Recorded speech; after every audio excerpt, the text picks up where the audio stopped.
پیارے دوستوں، کتابوں میں ایک عجیب واقعہ لکھا ہے کہ ایک اللہ والے کہیں جا رہے تھے۔ دوپہر کا وقت تھا۔ جاتے جاتے نیند کا غلبہ آیا اور راستے میں ایک درخت آیا۔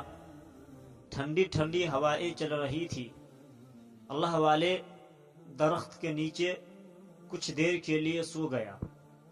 جب سو گیا تو خواب میں درخت آ کر اللہ والے سے کہا، بابا جی، آپ ہمارے طرح بن جاتے تو کیا ہی بات ہوتی۔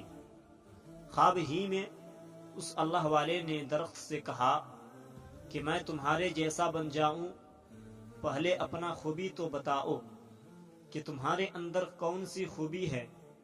تو درخت نے کہا، ہمارے اندر خوبی یہ ہے کہ کوئی مجھے پتھر مارتا ہے تو میں اس کو پھل دیتا ہوں، اس کو پتھر نہیں مارتا ہوں۔ اس لیے تم بھی میرے جیسا بن جاتا تاکہ خدا کے مخلوق کو فائدہ دے سکے۔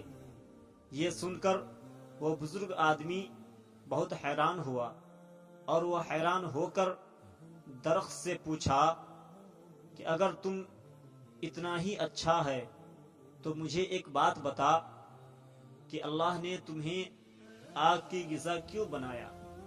لوگ تمہیں آگ ہی کے لیے کیوں استعمال کرتے ہیں؟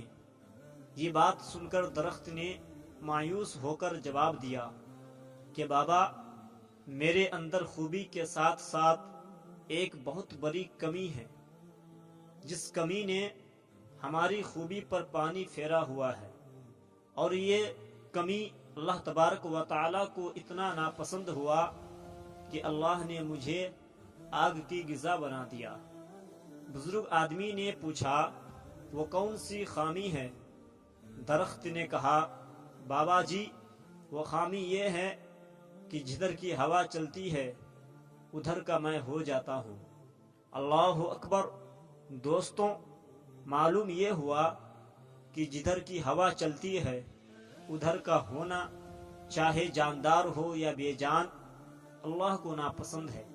اللہ اس کو جہنم میں ڈال دیتا ہے۔ دوستوں، ہماری صورتحال بھی اسی درخت سے ملتی جلتی ہے کہ جدھر کی ہوا چلتی ہے ادھر کے ہم لوگ ہو جاتے ہیں۔ ہم لوگ نام لیتے ہیں حسین کا، لیکن افسوس نقل کرتے ہیں یزید کا۔ ہم لوگ مسجد میں نماز پڑھنے بھی جاتے ہیں اور کسی کے کہنے پر شراب پینے کے لیے بھی چلے جاتے ہیں۔ ہمارا بدن مسجد میں ہوتا ہے اور من یاروں کے پاس ہوتا ہے۔ ہم لوگ نماز میں کھڑے ہوتے ہیں لیکن یادیں دوستوں کے پاس ہوتا ہے۔ ہمارا سر سجدے میں ہوتا ہے لیکن ہماری سوچیں کاروبار کی طرف ہوتی ہے۔ اس لیے دوستوں، جدھر کی ہوا ہے ادھر کا مت ہونا، ورنہ ہمارا حال بھی اسی درخت کی طرح ہو جائے گا۔ کتابوں میں لکھا ہے کہ ادھر سے حضرت رابعہ بصری آ رہی تھی، ادھر سے ایک نوجوان جا رہا تھا۔ جب ایک دوسرے کے قریب آئے تو نوجوان نے کہا کہ رابعہ، میں تم سے بڑی محبت کرتا ہوں۔ رابعہ بصری نے کہا، اچھا، تو مجھ سے محبت کرتا ہے؟ اس نے کہا، ہاں۔ رابعہ بصری نے کہا، ایسا کرو کہ میری ایک بہن ہے جو بہت خوبصورت ہے، میں چاہتی ہوں کہ اسی سے تم محبت کر لو۔ نوجوان نے کہا، تیری وہ خوبصورت بہن کہاں ہے؟ تو رابعہ بصری نے کہا، دیکھو، وہ تیرے پیچھے کھڑی ہے۔ اس نوجوان نے پیچھے مڑ کر دیکھا تو رابعہ بصری نے اس نوجوان کے منہ پر زوردار تماچا ماری اور کہا، کم بخت انسان، محبت کرتا ہے رابعہ بصری سے اور دیکھتا کسی اور کو۔ وہ نوجوان اپنے سر کو مارا اور کہا کہ افسوس، میں محبت کرتا ہوں رابعہ بصری سے اور دیکھتا ہوں کسی اور کو۔